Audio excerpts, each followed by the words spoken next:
Si las puertas se te han cerrado, recuerda que siempre hay una puerta abierta para ti. Puerta Abierta, un programa con el doctor Guillermo Torres.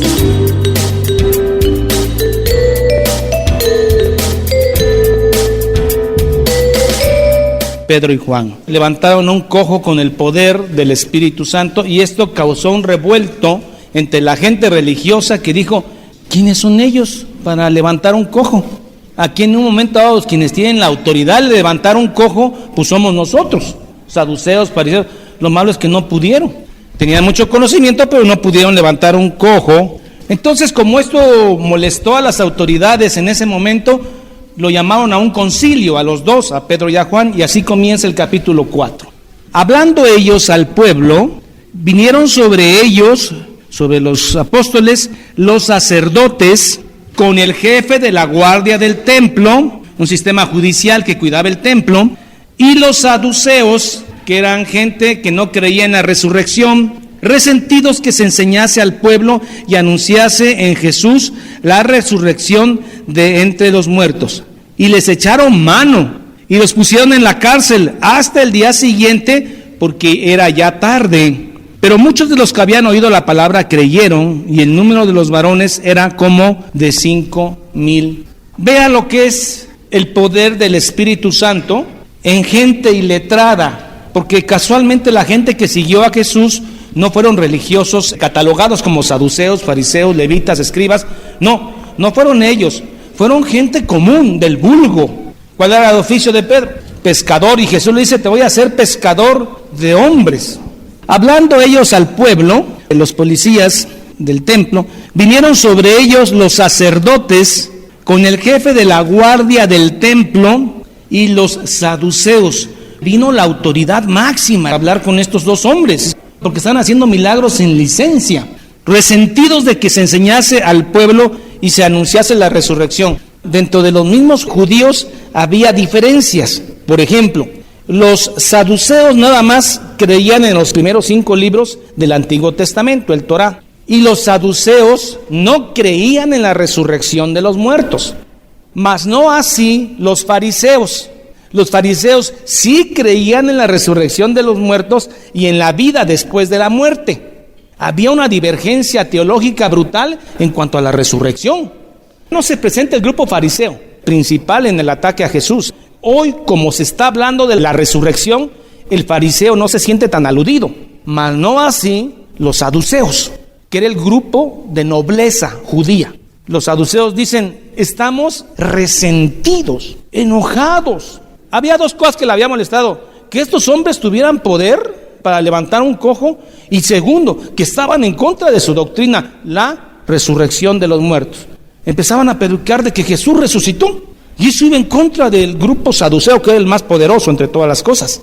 Dentro de la ley judía, si alguien había hecho algo en contra del judaísmo, no se le debía juzgar de noche. Tenía que esperarse hasta el otro día para emitir juicio. Fue una de las cosas que se violó con el juicio de Jesús. Se encuentran a Pedro y a Juan después de haber hecho el milagro en la noche, lo meten a la cárcel. Pedro y Juan pasan en la cárcel esa noche. ¿Cuál fue la transgresión? Primero, proclamar la resurrección de Jesucristo, y segundo, haber sanado a un cojo de 40 años. Por esa razón lo meten a la cárcel. Pedro y Juan fueron a la cárcel por predicar la palabra de Cristo, la resurrección. Y les echaron manos y los pusieron en la cárcel hasta el día siguiente, siendo inocentes, porque era ya de noche. Pero muchos de los que habían oído la palabra de la resurrección, por supuesto, creyeron, y el número de varones era como de 5,000. No quiere decir que en este discurso se convirtieron 5,000, no. Aconteció al día siguiente que se reunieron en Jerusalén los gobernantes, los ancianos y los escribas, 3 grupos poderosos, la máquina religiosa más poderosa que ha existido. El sistema más religioso que ha existido es el de los judíos. Cada cosa tenía un simbolismo: el altar de bronce, el chivo expiatorio, cuántos pasos puede dar usted en el día en el Sabbat, cuántos no puede dar, cómo debe orar. Y no solo eso, los fariseos le aumentaron más leyes todavía a las que ya había. Aconteció el día siguiente que se reunió la máquina religiosa más poderosa del mundo, los gobernantes, los ancianos y los escribas. Y el sumo sacerdote, Anás, ya viejito, su yerno Caifás, Anás hizo casar a su hija con Caifás para poder seguir en la familia sacerdotal. Luego Juan y Alejandro. Se presume que Juan se llamaba Jonatán y era hijo de Anás. Y Jonatán o Juan fue el que sucedió en el sumo sacerdocio a Caifás. Anás dice, bueno, ya no puedo ser sumo sacerdote, ya me quitaron, pero sí mi yerno. Y después de mi yerno, mi hijo. Y el sumo sacerdote Anás y Caifás, Juan, Alejandro y todos los que eran de la familia de los sumos sacerdotes. El cuerpo legislativo, gubernamental, teológico, estaba constituido por 71 sacerdotes, un sumo sacerdote y 70 sacerdotes secundarios. Esto representa a los 70 ayudantes que Moisés tuvo. Todo este grupo fue el que emitió el juicio contra Jesucristo. Este mismo grupo sacerdotal va a emitir juicio contra Pedro y contra Juan.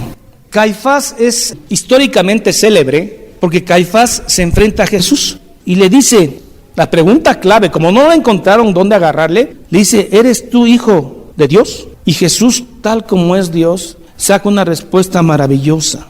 Tú lo has dicho, o sea, no te estoy negando, no lo estoy diciendo yo, ya lo he dicho muchas veces. Caifás hace algo terrible, se rasga las vestiduras, que estaba prohibido. Solamente se podía hacer en caso de una blasfemia mayor. Está el que dio la ley y el que iba a guardar la ley frente a frente. Un ser humano con su creador. Vinieron a mi mente las palabras que Blaise Pascal dijo. El hombre, juez de todas las cosas, depositario de la verdad, imbécil lombriz de tierra, montón de dudas, gloria y desperdicio del universo.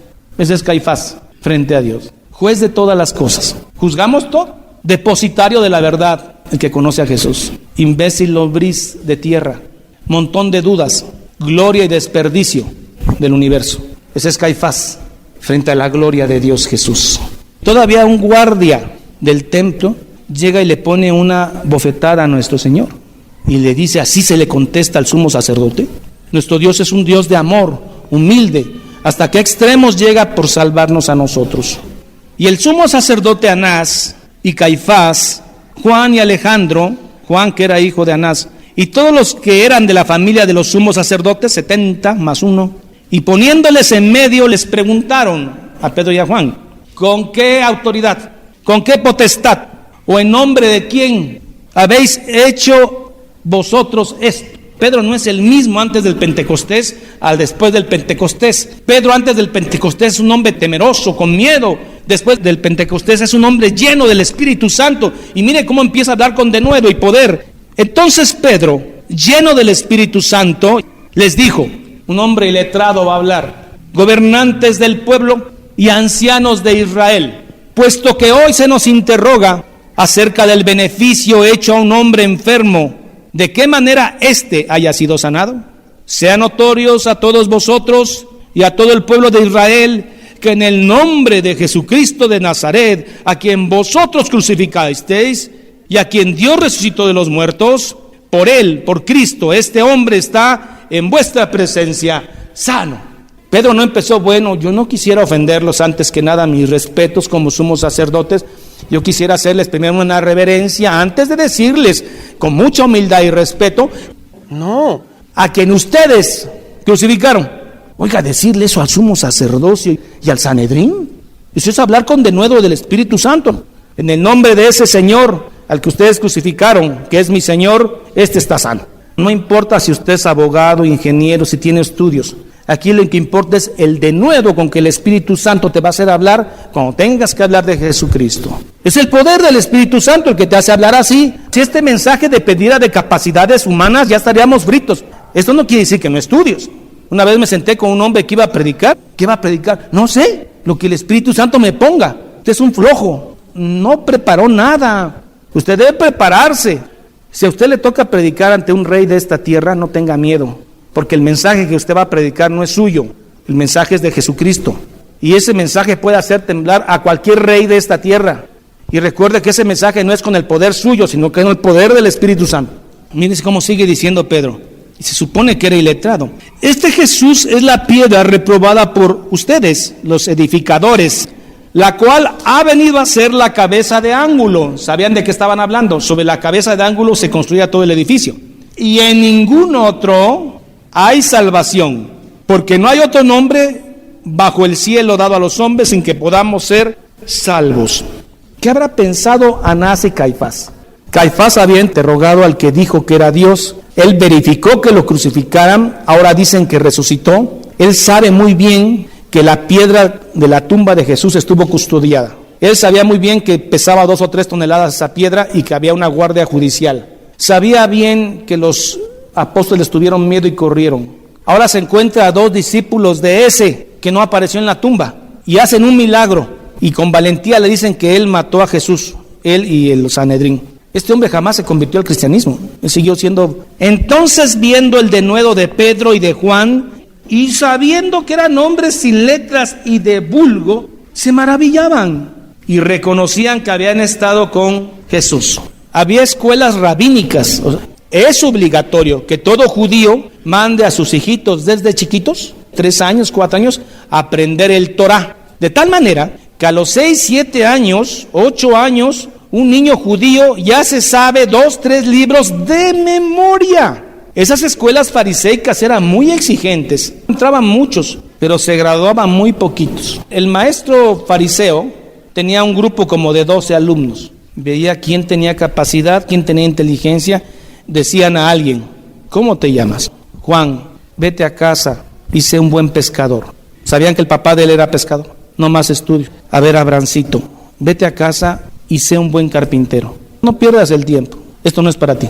Algún día tal vez un maestro rabínico se le acercó al pequeño Pedro y le dijo: Pedro, sé un buen pescador y pesca buenos peces. Estos maestros rabínicos nada más tenían 12 alumnos y usted podía decir: yo soy del grupo de Gamaliel, yo soy del grupo de fulano, de sutano. 30 años después, este mismo Pedro, que le dijeron vete a casa, sé un buen pescador, de pronto está pescando en la playa, peces con la red, y se acerca a un hombre, maestro, se lo queda viendo a los ojos y le dice: sígueme, porque yo te voy a hacer pescador de hombres, sígueme. Fue rechazado a la escuela rabínica, pero un día en la playa Jesús le dice a Pedro y a Juan y a uno que estaba en el banco de los cobradores: sígueme. Entonces, viendo el denuedo que Pedro y de Juan, sabiendo que eran hombres sin letras y de vulgo, se maravillaban y les reconocían que habían estado con el que los llamó una vez con Jesús.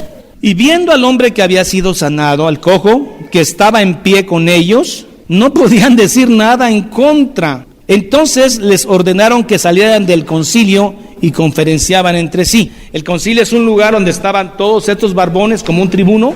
Le dijeron: a ver, para afuera. Entonces le ordenaron que saliese del concilio, que se fueran, y conferenciaban entre sí diciendo: ¿qué haremos con estos hombres? Porque de cierto, no lo podían negar, señal manifiesta ha sido hecha por ellos, notoria a todos los que moran en Jerusalén, y no podemos negar, no lo podían negar el milagro. Sin embargo, para que no se divulgue más entre el pueblo, amenacémosles para que no hablen de aquí en adelante a hombre alguno de ese nombre de Jesucristo. Y llamándolos le intimaron que en ninguna manera hablasen ni enseñasen en el nombre de Jesús.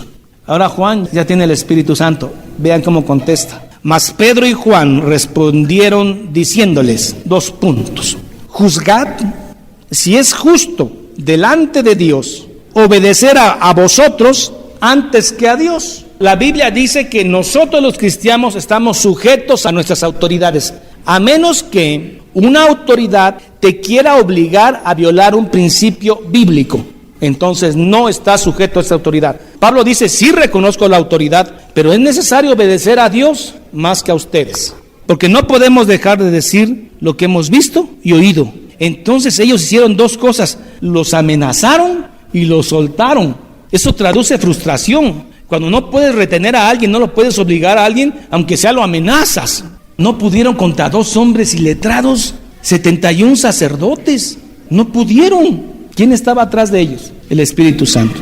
Ellos entonces los amenazaron y les soltaron, no hallando ningún modo de castigarles por causa del pueblo, porque todos glorificaban a Dios por lo que se había hecho, ya que el hombre de quien se había hecho este milagro de sanidad tenía más de 40 años. y todos lo conocían. Puestos en libertad, vinieron a los suyos, Pedro y Juan, y contaron todo lo que los principales barbones, los sacerdotes y los ancianos les habían dicho. Y ellos, los demás apóstoles, habiendo oído, alzaron unánime la voz a Dios y dijeron: soberano Señor, Dios, tú eres el Dios que hiciste el cielo y la tierra, el mar y todo lo que en ellos hay. Y luego van a citar el Salmo 2, que es una profecía que David dijo. Dice: ¿por qué se amotinan las gentes y los pueblos piensan cosas vanas? Se reunieron los reyes de la tierra, incluye romanos, pueblo gentil, y los príncipes se juntaron en uno contra el Señor, contra su Cristo. Estaba profetizando. Y siguen hablando los apóstoles, porque verdaderamente se reunieron en esta ciudad, Jerusalén, contra tu santo Hijo Jesús, a quien ungiste. ¿Quiénes se reunieron en su contra? Herodes, Poncio Pilatus, los gentiles, gente no creyente que estuvo en la crucifixión, y el pueblo ignorante de Israel, y lo mataron, para hacer cuanto tu mano y tu consejo habían antes determinado que sucediera. Toda la crucifixión ya estaba planeada por Dios. Se había planeado que hubiera un Judas. Judas consintió en entregar al maestro. Quiero decir que esto ya todo lo sabía Dios. ¿Y Jesús es Dios? Jesús sabía que iba a ser entregado. El que moja el pan conmigo, ese me va a entregar. Dios sabe todo. Y ahora, Señor, mira sus amenazas y concede a tus siervos que con todo denuedo primero hablen tu palabra. No es que no me peguen, sino permíteme hablar claro. Mientras estamos hablando, extiende tu mano para que se hagan sanidades y señales y prodigios mediante el nombre de tu santo Hijo Jesús. Se está inaugurando la era apostólica. La iglesia primitiva está naciendo, entonces Dios la avala con señales y prodigios. La sombra de Pedro curaba a los enfermos. Sí creo en los milagros, pero los milagros no están sujetos a voluntad humana. Los milagros siguen sucediendo en nuestra era, pero por misericordia y soberanía de Dios. Y Dios tiene misericordia del que tiene misericordia. No es lo que yo creo, es lo que la Biblia dice. Y hay gente que dice: no, es que no se metan en las iglesias que dicen que esto es nada más para los apóstoles. Bueno, entonces que me lo demuestre. Hay un video, hermano, que vino uno de esos sanadores, que ahora está en la cárcel. A fuerza quería parar un paralítico. El hombre se molestó, este predicador, porque el paralítico no se pudo parar, se enojó, lo dejó ahí. Te falta fe, le dice. Y entonces el Espíritu Santo los avala físicamente. ¿Y qué pasó? Tu oración ha sido escuchada y tembló la tierra. Y decía este hermano: vamos a orar hasta que tiemble. Y toda la noche dándole y no tembló. Y dice: cuando hubieron orado, el lugar en que estaba congregado tembló. Y todos fueron llenos del Espíritu Santo, hablando con denuedo la palabra de Dios. Y todos empezaron listos para predicar el Evangelio de Cristo. No es un segundo Pentecostés. Solo hubo un Pentecostés. El Espíritu Santo no está bajando a cada rato. El Espíritu Santo ya está en la tierra. Cuando los apóstoles saben que en Samaria está teniendo éxito el Evangelio, llegan y va Pedro y Juan. Y entonces dicen: a ver, ¿ustedes en quién creyeron? No, pues nosotros creímos en la palabra de Juan el Bautista. ¿Y en qué fueron bautizados? No, pues fuimos bautizados en agua. Pues ahora van a ser bautizados en el fuego del Espíritu Santo. Y entonces empiezan a hablar lenguas. No es un Pentecostés samaritano, es el Espíritu Santo expandiéndose a través de los apóstoles. ¿Para qué es el dinero en la iglesia? No, hermano, el dinero es para construir grandes construcciones para nuestro Señor, porque nuestro Señor se merece lo mejor. ¿Dónde dice que en lugar de ir a ser discípulos, dice: id y construirme templos muy grandes? Y todo el pueblo fue rasurado para hacer un gran templo. No es para eso. Y hay gente dentro de esa misma iglesia con una gran necesidad económica. Es una contradicción. Ahora veamos entonces para qué es el dinero en la iglesia primitiva. Y la multitud de los que habían creído era de un corazón y un alma unánimes, amando a Dios. Y ninguno decía ser suyo propio nada de lo que poseía, todo es de Dios, sino que tenían todas las cosas en común. Y con gran poder los apóstoles daban testimonio de la resurrección de Jesús, no nada más con palabras. Vayámonos a 1 de Tesalonicenses 1:5. Pues nuestro evangelio no llegó a vosotros en palabras solamente, sino también en poder en el Espíritu Santo en plena certidumbre. Se dan cuenta que no nada más fueron en palabras, sino que los apóstoles llegaron en poder especial que Dios le dio al grupo apostólico. Volvamos a Hechos.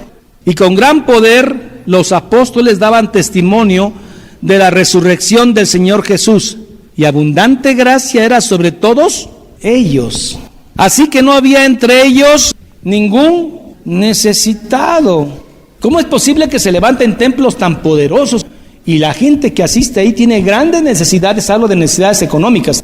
Es una contradicción, ¿no? Como ese templo gigantesco que está en Guadalajara, ¿no? La luz del mundo. Tiene la forma de la Torre de Babel, gigantesco, en medio de un lugar de pobreza. La casa del Señor. Y la gente con tanta miseria. Así que no había entre ellos ningún necesitado, porque todos los que poseían heredades o casas las vendían y traían el precio de lo vendido y los ponían a los pies de los apóstoles y se repartían a cada uno según su necesidad, con sabiduría. He sabido de gente que llega y quiere agarrar este versículo, ni es miembro de la iglesia y llega a pedir y en fin, no, hay que tener sabiduría para dar. En el Antiguo Testamento había ayuda para las viudas, pero no era cualquier viuda. Los sumos sacerdotes y los sacerdotes revisaban qué viuda era, si realmente estaba en necesidad. Esta mujer tiene 2, 3 hijos, no tiene para comer, es una gente que viene al templo, busca al Señor, lucha, trabaja, y hermana, hay que ayudarla. El libro de Hechos es narrativo, no forma doctrina. Formar doctrina, por ejemplo, es decir, como se levantó un cojo en Hechos, quiero diario 5 cojos acá. Vamos a levantarlos. Fue algo que sucedió histórico. El Pentecostés sucedió, bajó y se acabó. Ahora vive en nosotros el Espíritu Santo. De esas iglesias quieren hacer un Pentecostés todos los domingos. Y salen corriendo, chiflan, gritan, se caen. Quieren hacer otro Pentecostés. No han entendido que esto es un narrativo histórico. Padre, en el nombre de Cristo Jesús, gracias, Señor, porque nos permites, siendo seres iletrados, nos permites a través del Espíritu Santo hablar con denuedo. Y sabemos, Señor, que este mensaje no es un mensaje humano, es un mensaje divino para humanos. Y, Señor, es posible que los únicos dignos para predicar el Evangelio serían los ángeles, porque no han pecado. Pero, Señor, a usted le plació que fuéramos hombres de carne y hueso, pecadores, los que predicáramos el Evangelio de Cristo.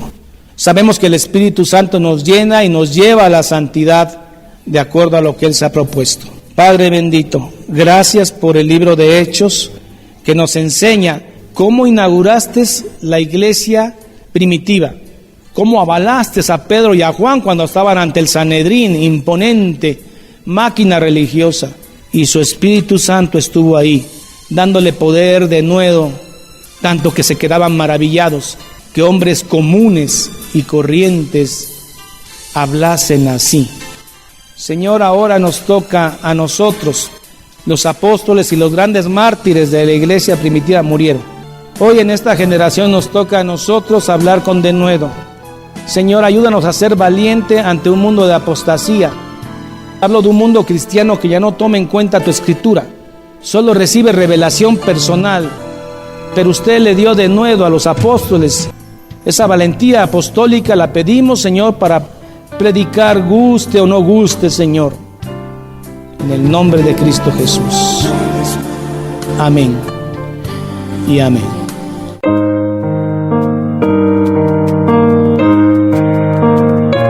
Jehová es mi pastor, nada me faltará.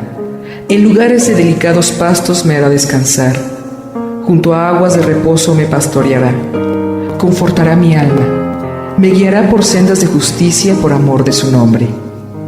Aunque ande en valle de sombra de muerte, no temeré mal alguno, porque tú estarás conmigo. Tu vara y tu cayado me infundirán aliento.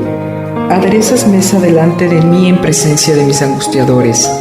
Unges mi cabeza con aceite, mi copa está rebosando. Ciertamente el bien y la misericordia me seguirán todos los días de mi vida, y en la casa de Jehová moraré por largos días.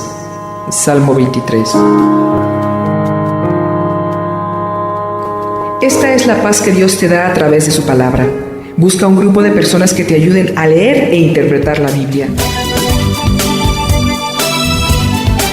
Te invitamos invitamos a escuchar el programa Puerta Abierta con el doctor Guillermo Torres, pastor de la iglesia La Familia de Dios. Todos los días de 9 a 10 de la noche por esta estación y a través de internet www.guillermotorres.com.mx.